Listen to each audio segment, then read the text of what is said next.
Hello friends, welcome to target for IQ. मैं प्राची आचार्य आप सभी का स्वागत करती हूँ। आज हम बात करेंगे 31st जुडिशरी मेंस एग्ज़ामिनेशन की, जो आपका शेड्यूल्ड था 8 अप्रैल से, लेकिन कोरोना का बढ़ता मामला देखते हुए इसको सरकार ने जो है रीशेड्यूल कर दिया है, जिसका डेट्स अभी भी अनाउंस्ड नहीं है। तो जैसे जैसे मामले रिड्यूस हो रहे हैं, और क्योंकि बिहार जुडिशरी जो है 31st बिहार जुडिशरी प्रायोरिटी पे है ये एग्ज़ाम, तो इसके होने की संभावना आपके अगस्त के फर्स्ट वीक या जुलाई के लास्ट वीक या अगस्त में पर्टिकुलरली होने की संभावना है।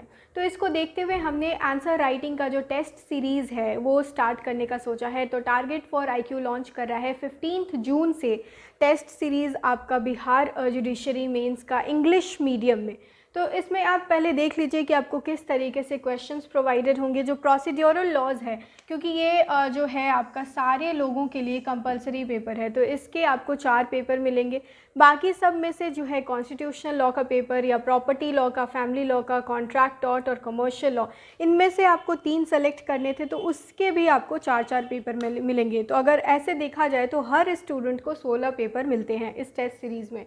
ये आपका 15 जून से हमने ये सोचते हुए कि जुलाई के एंड में या अगस्त में पर्टिकुलरली आपकी एग्ज़ाम होने की संभावना है, तो हम लोग 15 जून से 15 जुलाई तक का शेड्यूल बना रहे हैं, और 15 जुलाई तक ये कोशिश कर रहे हैं कि ये चारों पेपर में आपको वैसे सारे क्वेश्चंस कवर कराए जाएं जो बिहार जुडिशरी के पैटर्न पर बार बार पूछे जाते हैं या पूछे जाने की संभावना है। तो मैं बता दूं कि हम जो हैं वो ग्रुप ऑफ पीपल हैं जो मान लीजिए कि कोई कॉन्स्टिट्यूशनल लॉ का एक्सपर्ट है, तो वो आपका पेपर चेक करेगा कॉन्स्टिट्यूशनल लॉ का। पर्टिकुलरली मैं कमर्शियल लॉ से डील करूंगी, क्योंकि एलएलएम मेरा कॉर्पोरेट एंड कमर्शियल लॉ से है, और मैंने काफ़ी काम किया है कमर्शियल लॉ में। तो कंपनी लॉ का क्वेश्चंस या फिर जो आपका कमर्शियल लॉ का पेपर जो रहेगा वो मैं डील करूँगी। तो इस तरीके से जो है हमने डिवाइड किया है कि कौन सा टीचर जो है वो जिस फील्ड का वो एक्सपर्ट है, वो क्वेश्चन आपका आंसर राइटिंग चेक करेगा। तो जिस तरीके से हम सीरीज़ डिज़ाइन कर रहे हैं, तो डेली बेसिस पे जिस तरीके से आप क्वेश्चंस का आंसर्स हमें प्रोवाइड करोगे व्हाट्सएप नंबर पे या फिर टेलीग्राम के थ्रू, तो वो उस हिसाब से आपको चेक करके मिलते रहेगा वो पेपर। उसके साथ ही हम लोग सोल्यूशन भी प्रोवाइड करेंगे, उसमें ये भी आपको बताएंगे कि किस तरीके से आंसर लिखने से आपका वो चीज़ जो है up to the mark, to the point आप आंसर को जो है लिख सकते हैं। तो इस सारी चीज़ें जो हैं आपको प्रोवाइड की जाएंगी, और 4-4 पेपर हर सब्जेक्ट के प्रोवाइड किए जाएंगे। ये बात ध्यान रखिए कि मेंस में जो है आप जितना ही प्रैक्टिस करेंगे, जितने तरह के क्वेश्चंस का प्रैक्टिस करेंगे with the time limit in your hand, जब आप 3 घंटे का पेपर 3 घंटे में सॉल्व करेंगे घर पे, तभी जाके आप एग्जामिनेशन हॉल में भी आप उस पेपर को 3 घंटे में सॉल्व कर पाएंगे। तो अब जो है हमने अप्रैल से जून तक का समय जो है वो काफ़ी वेस्ट कर दिया है। कुछ समय तो ये सोच के कि पता नहीं कोरोना का मामला कब ख़त्म होगा, और पता नहीं शायद साल के अंत में एग्ज़ाम हो, या फिर ऐसे सिचुएशन में क्या है, बहुत सारे बच्चे जो हैं वो जो है लीग से हट गए हैं, या फिर उनका कंटिन्यूअस प्रैक्टिस नहीं हो पा रहा है किसी कारण से। तो ये आपके लिए एक अच्छा अपॉर्चुनिटी हो सकता है कि आप ऑलरेडी सारा प्रैक्टिस में हैं। अब आपको सिर्फ थोड़ी सी जो है वो कहते हैं ना, चिज़ल आउट करने की ज़रूरत है, वो शार्पन अप करने की ज़रूरत है, और now is the right time जब आप उसका प्रैक्टिस को फिर से सेम रफ्तार में, जैसा कि आप मार्च में कर रहे थे। आपका जब शेड्यूल्ड था 8 अप्रैल से एग्ज़ाम, तो आपने जो मार्च में जिस रफ्तार से प्रैक्टिस करने की शुरू की थी, वही रफ्तार आपको अभी अपनाने की ज़रूरत है। क्योंकि ऐसा माना जा रहा है कि अगस्त में, या फिर आपका अगर मान लीजिए 1 महीना और भी डिले होता है, तो भी अगर आप अभी से उसको तैयार कर लेंगे, 15 जुलाई तक आप सेम रफ्तार में आ जाएंगे, ये सोचते हुए कि अगस्त के फर्स्ट वीक में एग्ज़ाम है, तो आपका सेल्फ कॉन्फिडेंस भी बढ़ेगा, और ये भी बढ़ेगा कि आप जो है वो पहले से अच्छा इम्प्रूव्ड महसूस करोगे। तो आप वीडियो के अंत तक ज़रूर देखें। हम आपको है एक मॉडल आंसर प्रोवाइड करेंगे, जो कि सोल्यूशन में आपको दिया जाएगा जिस तरीके से, तो आपको क्वेश्चन डिज़ाइन किया जाएगा वैसे ही बिहार जुडिशरी के पैटर्न पर, और उसके बेसिस पे आपको सोल्यूशन भी प्रोवाइड किया जाएगा। तो इस वीडियो के अंत तक देखिए, आपको एक डेमो क्वेश्चन भी मिलेगा। ओके फ्रेंड्स, अब हम बात करते हैं हमारे डेमो सोल्यूशन की। Hello friends, so this is basically demo. आपको एक डेमो के तौर पे मैं बता रही हूँ कि अगर इस तरीके से अगर क्वेश्चन है, मान लीजिए कि केविएट के बारे में आपको पूछा गया है, तो आपको जो सोल्यूशन मिलेगा वो इस ढंग से मिलेगा। मैंने सोचा कि आपको क्वेश्चन का जो है डेमो से देने से बेटर है कि मैं आपको सोल्यूशन का डेमो दूँ, क्योंकि क्वेश्चन के डेमो में तो बेसिकली आपको बिहार पैटर्न से जिस तरीके के क्वेश्चन पूछे जाते हैं उसको एनालिसिस करके उस ढंग से आपको क्वेश्चन मिलेंगे। तो केविएट क्योंकि सीपीसी का टॉपिक है और ये कंपलसरी पेपर है, इसलिए मैंने ये टॉपिक चूज़ किया है आपके डेमो के लिए। तो देखिए केविएट का जैसे है तो सबसे पहले हम इंट्रोडक्शन लिखते हैं, ये आपको पता ही होगा आप स्ट्रक्चर में। तो केविएट बेसिकली एक लैटिन टर्म है जिसका मतलब होता है let a person beware. इसका ओरिजिन अगर आपको पता है तो यहाँ पे ओरिजिन लिख सकते हैं। तो मैंने जिस तरीके से लिखा है कि it is originated in the mid 16th century. ये आपका 148 ए में डिफाइंड है सीपीसी के। और इसका मतलब बेसिकली होता है it may be understood as a notice that certain actions may not be taken without informing the person who gave the notice. तो केविएटर होता है बेसिकली उसको बोलते हैं वैसे पर्सन को जिसने केविएट लॉन्च किया है।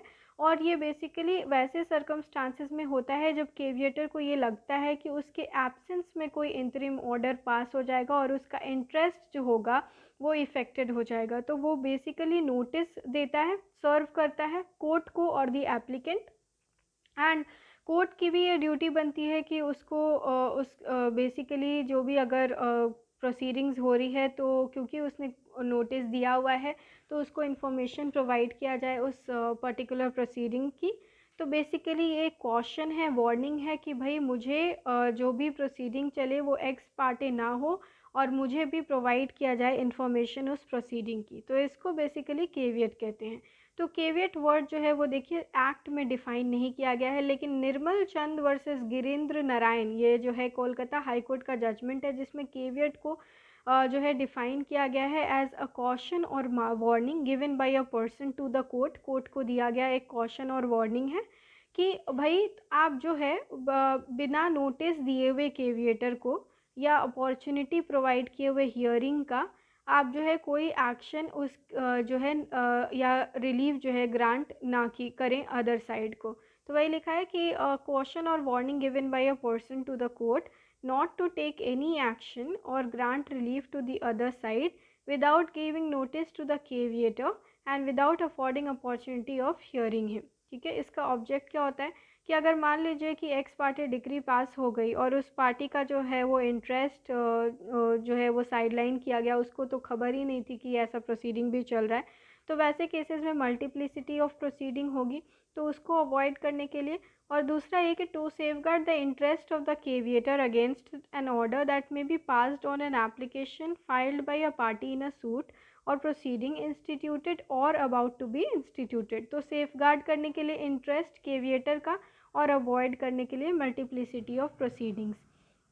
अब देखिए कौन जो है वो लॉज कर सकता है केविएट। तो ये आपका 148 ए क्लॉज 1 में दिया गया है कि कौन लॉज कर सकता है।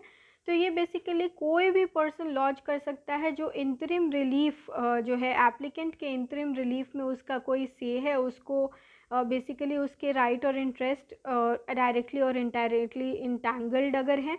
अ person claiming a right to appear before the court on the hearing of an application which the applicant might move for the grant of interim relief।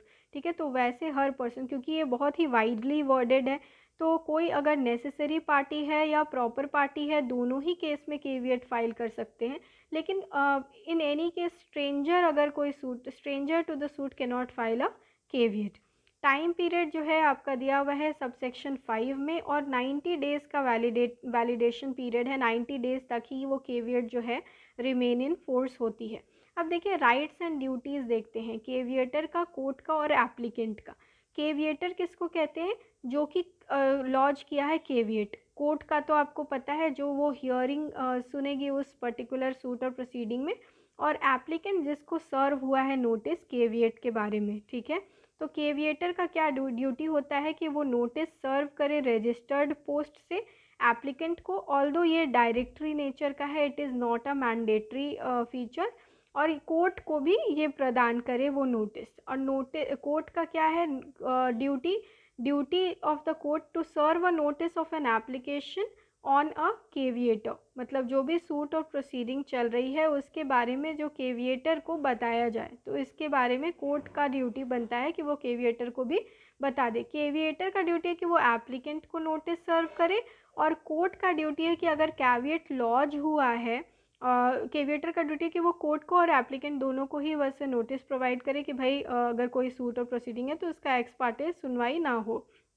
Court की ये ड्यूटी बनती है कि केविएटर को सर्व करे नोटिस कि भाई इस तरीके का एप्लीकेशन जो है वो फाइल हो चुका है, तो अगर आपको चाहिए कि आप प्रोसीडिंग्स में एक पार्ट बनो, तो वो कोर्ट जो है वो केविएटर को बोलती है। एप्लीकेंट क्या करेंगे, एप्लीकेंट को जो सर्व हुई है केविएट की नोटिस, वो जो है वो कॉपी ऑफ एप्लीकेशन, जो भी उन्होंने एप्लीकेशन कोर्ट में फ़ाइल की है वो एप्लीकेशन की कॉपी, और कॉपीज़ जो भी वो कॉपीज़ उसके साथ एप्लीकेशन के साथ वो कॉपीज़ लगाए हैं, तो वो दोनों को जो है अटैच करके उसकी कॉपी बना के वो केविएटर को दें, उनके कॉस्ट पे दें, लेकिन उनको दें नहीं। तो ये बेसिकली आपका rights and duties of caveator, court और एप्लीकेंट है। An applicant is a person who is about to take the interim relief in the court. ठीक है, अब देखिए कंक्लूजन देखते हैं। कंक्लूजन लिखना आपका हर आंसर में बहुत ही इंपॉर्टेंट है, तो इसमें कंक्लूजन में यही लिखा है, thus it can be seen that 148A provides a right to the caveator to have notice of an intended application by the adverse party and prevents such party from obtaining an ex parte order without giving notice to the caveator। तो ये दो line में आपको explain हो गया पूरा कि caveat का क्या जो है आप सारांश आपने पूरे आंसर में किस तरीके से लिखा है। तो इस तरीके का आपको सल्यूशन प्रोवाइड किया जाएगा हर क्वेश्चन का, और बिहार के पैटर्न पे आपको मिल जाएगा सारा क्वेश्चन।